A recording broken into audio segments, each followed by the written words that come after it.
जय श्री कृष्णा।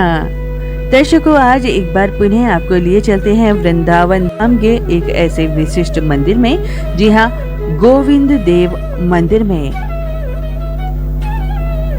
स्थानीय इतिहासकारों का मानना है कि भगवान गोविंद देव अर्थात श्री कृष्ण का यह मंदिर वृंदावन के सबसे पुराने मंदिरों में से एक है। वैष्णव संप्रदाय के इस मंदिर का निर्माण राजा मानसिंह ने सन 1590 में कराया था। गोविंद देव मंदिर का निर्माण सनातन गुरु और महान कृष्ण भक्त श्री कल्याण दास जी की देखरेख में हुआ। हालांकि मंदिर निर्माण का पूरा खर्च राजा मानसिंह द्वारा ही उठाया गया था। निर्माण के समय मंदिर 7 मंजिल का था। मंदिर की सबसे ऊपरी मंजिल पर एक विशालकाय दीपक का निर्माण कराया गया था और इस दीपक में प्रतिदिन बाती की लौ को जलाई रखने के लिए 50 किलोग्राम से अधिक देसी घी का उपयोग किया जाता था। यही कारण था कि मंदिर कई किलोमीटर दूर से ही दिखाई देता था। मंदिर के इस विशालकाय दीपक की चमक इसके लिए शत्रु साबित हुई। मंदिर के इस दीपक की लौ को देखकर तत्कालीन मुगल आक्रांता औरंगजेब के मन में ईर्ष्या का भाव उत्पन्न हो गया और इस भव्य मंदिर की सुंदरता उसे खटकने लगी। इसी ईर्ष्या और हिंदुओं के प्रति अपनी घृणा के चलते उसने अंततः एक दिन अपनी सेना को इस गोविंद देव मंदिर को तोड़ने का आदेश दे दिया। किसी दैवीय कृपा के कारण मंदिर के पुजारी को औरंगजेब की इस योजना का भान हो गया और उन्होंने मंदिर में स्थापित भगवान गोविंद की पुरातन प्रतिमा को वृंदावन से बहुत दूर जयपुर भेज दिया, जहां उनकी स्थापना कनक बाग में स्थित गोविंद देव मंदिर में हुई। औरंगजेब अपनी सेना के साथ जब यहाँ मंदिर को तोड़ने पहुंचा तो मंदिर की भव्यता इतनी थी कि औरंगजेब की सेना 4 मंजिल ही गिरा सकी। इसके बाद औरंगजेब ने मंदिर को खंडित और अपवित्र करने के प्रयास में यहाँ नमाज पढ़ी और शेष बचे मंदिर पर मस्जिद की संरचनाएं और गुंबद इत्यादि बनवा दिए। हालांकि 1873 ईस्वी तक मंदिर उसी अवस्था में रहा जिस अवस्था में औरंगजेब द्वारा इसे छोड़ दिया गया था। लेकिन इसके बाद मंदिर का जीर्णोद्धार प्रारंभ हुआ और मंदिर के साथ छेड़छाड़ करते हुए औरंगजेब ने जो निर्माण किया था उसे हटा दिया गया था। मंदिर का पुनर्निर्माण किया गया। मंदिर 200 फुट लंबा और 120 फुट चौड़ा था। साथ ही मंदिर की ऊंचाई 110 फुट की भी थी। कहा जाता है कि औरंगजेब के द्वारा इस मंदिर को तोड़ दिए जाने के बाद इस मंदिर में भक्तों का आना जाना बंद हो गया। कई सालों तक मंदिर वीरान अवस्था में रहा और इसी के चलते यहाँ भूतों का निवास हो गया। हालांकि कहा जाता है कि इन भूतों द्वारा कभी भी किसी को कोई नुकसान नहीं पहुंचाया गया। इसके अलावा स्थानीय लोग तो ये भी मानते हैं कि मंदिर के निर्माण में भी भूतों का योगदान रहा है, क्योंकि इस मंदिर की भव्यता और कारीगरी ऐसी है कि इसे 5 से 10 सालों में इंसान द्वारा बनाया जाना बड़ा मुश्किल है। सन 1873 में श्री ग्राउस, जो उस समय मथुरा के जिलाधीश थे, उन्होंने इस मंदिर की मरम्मत का कार्य शुरू करवाया, जिसमें 35,365 रुपए का खर्चा आया, जिसमें 5,000 रुपए महाराजा जयपुर ने दिया और शेष सरकार ने दिया। गोविंद देव का मंदिर शिल्पकला की दृष्टि से अत्यंत उत्कृष्ट है। उत्तरी भारत में ये अकेला आदर्श था और इसकी लंबाई चौड़ाई 100 फीट है। बीच में भव्य गुंबद है।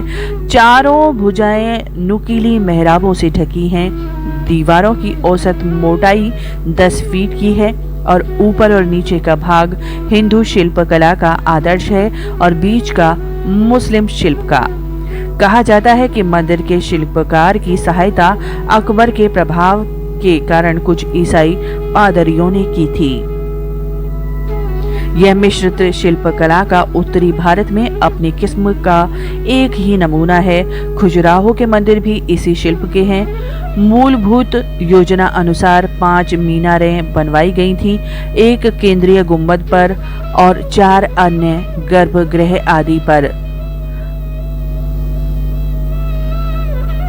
पूरा गर्भगृह गिरा दिया गया और दूसरी मीनार फिर कभी बन नहीं पाई। और इस समय विश्वास है कि औरंगजेब बादशाह ने ही इन मीनारों को गिरवा दिया था। नाभि के पश्चिम की एक ताक के नीचे एक पत्थर लगा हुआ है जिस पर संस्कृत में लंबी इबारत लिखी गई है। इसका लेख बहुत बिगड़ा हुआ है, फिर भी इसका निर्माण संवत सन 1647 पढ़ा जा सकता है।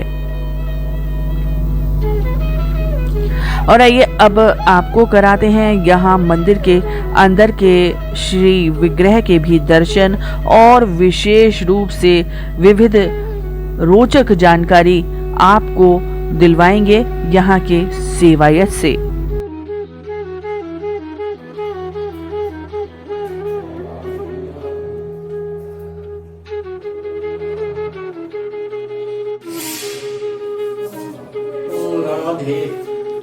तो ये आप इस समय गोविंद देव मंदिर के गर्भगृह में खड़े हुए हैं। तो इस समय जो विग्रह हैं, पहले उनका परिचय। बीच में जो है वो गिरिधारी गोविंद, चैतन्य महाप्रभु और नित्यानंद। छोटे विग्रह राधा गोविंद, इनके बिना सेवा नहीं। और नीचे पतित पावन जगन्नाथ। ये हमारे गिरिराज हैं। ये इस तरह से है, एक हाथ इधर है और एक कमर पर।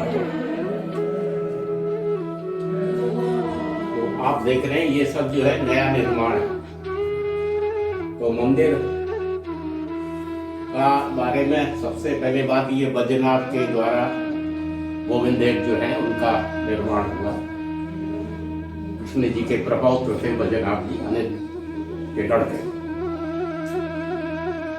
तो बद्रीनाथ जी ने बहुत सी मूर्तियां तैयार की, जिनमें गोविंद देव, गोपीनाथ, मदन मोहन, केशव देव, बलदेव, हरदेव और भी बहुत सी मूर्तियां तैयार की। और इन मूर्तियों को हमारे ब्रज क्षेत्र के अंदर विभिन्न स्थानों पर इनको स्थापित किया गया मंदिर के निर्माण। लेकिन हमारे देश पर विदेशियों का हजारों वर्ष तक शासन रहा, राजा महाराजाओं के युद्ध होते रहे।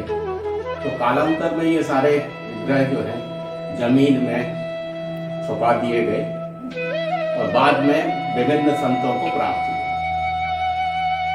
तो हमारा ये वृंदावन जो आज आप देख रहे हैं, ये चैतन्य महाप्रभु की देन है।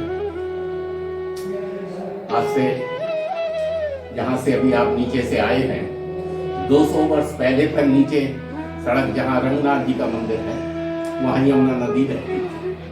और आज 2-2.5 किलोमीटर पीछे है। तो जैसे जैसे नदी हटी उसी हिसाब से बस्तियां भी हटी। तो ये पूरा जंगल था पहले भी कृष्ण जी के समय में, और बाद में जो बस्ती बसी वो दोबारा से फिर जंगल हो। तो महाप्रभु जी ने ये पूरा वृंदावन प्रकाश किया और यहाँ से जाने के बाद अपने शिष्यों को यहाँ भेजा। वृंदावन के इनका प्रचार प्रसार हो वृंदावन का। तो उनके 6 प्रमुख शिष्य श्री रूप सनातन जी, गोपाल भट्टदास रघुनाथ, इनके अलावा और भी साधु संत स्वामी हरिदास जी, स्वामी वल्लभाचार्य जी, इन लोगों ने वृंदावन के अंदर विभिन्न स्थानों पर अपनी कुटिया बना ली, भजन पूजन करने लगे। तो ये मंदिर जहाँ इस समय है, ये टीला हुआ करता था, गोमा टीला के नाम से जाना जाता। गाय चढ़ती थी, यमुना के उस पार से आता लोग वहाँ गाय चराते थे। तो यहाँ श्री रूप गोस्वामी जी जो है अपनी कुटी बनाकर यहाँ अपना भजन पूजन करते हैं। एक दिन उनको स्वप्नादेश हुआ, भगवान का आदेश हुआ कि आप हमें निकालिए, भजन ही करते रहते। तो रूप गोस्वामी जी बोले, हम तो साधारण जीव है, आप हमें दिशा निर्देश कीजिए कहाँ है। तो बोला ठीक है, आप देखिए, प्रयास कीजिए। तो यमुना पार से लोग गाय चराने आते थे। उसमें से एक गाय एक पेड़ के नीचे खड़ी होती थी प्रतिदिन, और उसका दूध स्वतः स्खलित होता। तो ये दृश्य उन्होंने कई बार देखा। तो फिर एक दिन जब वो भजन में थे लीन, तो उनको ऐसा आवाज हुआ, भगवान कह रहे हैं कि जहाँ गाय दूध देती मैं वहीं हूँ।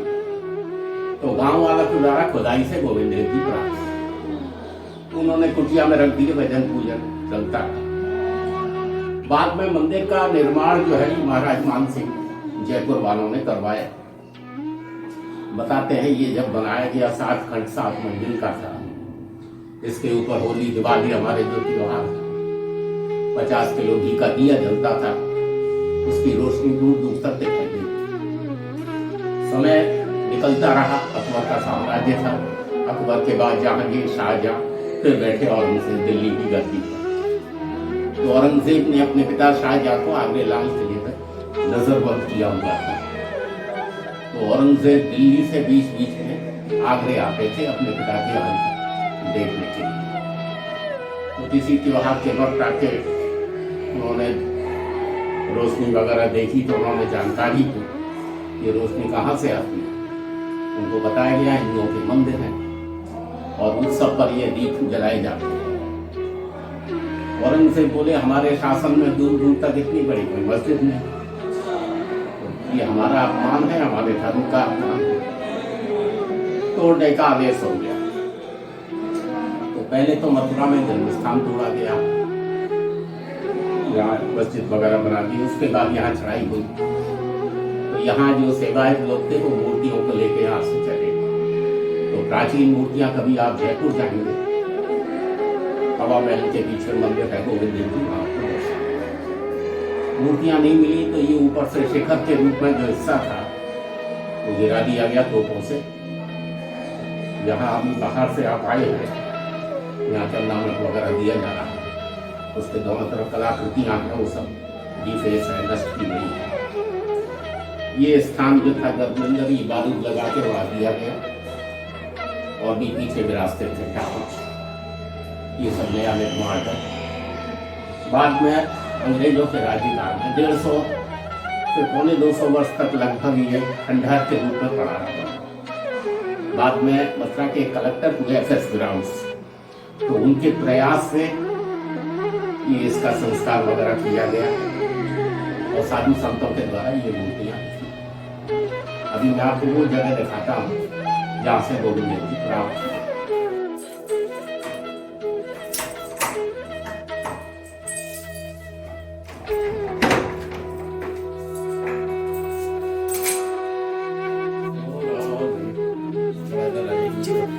से लोग करते रहेंगे। जी जी जी जी। और दाई तरफ ये आया तो ऐसे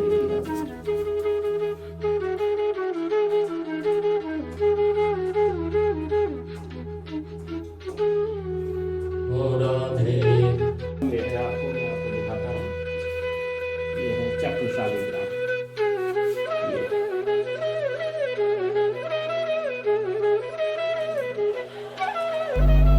तो दर्शकों, अगर आपको हमारी ये वीडियो पसंद आई हो तो वीडियो को लाइक ज़रूर करें और कमेंट में भी ज़रूर लिखें। साथ ही साथ हमारे चैनल को सब्सक्राइब भी कर लें और प्रेस करें बेल आइकॉन भी, जिससे आपको हमारी सारी वीडियोस के नोटिफिकेशन मिलते रहें। आज की वीडियो में बस इतना ही। अगले फिर किसी नए मंदिर के जानकारी के साथ आपसे पुनः भेंट होगी। तब तक के लिए जय श्री कृष्णा।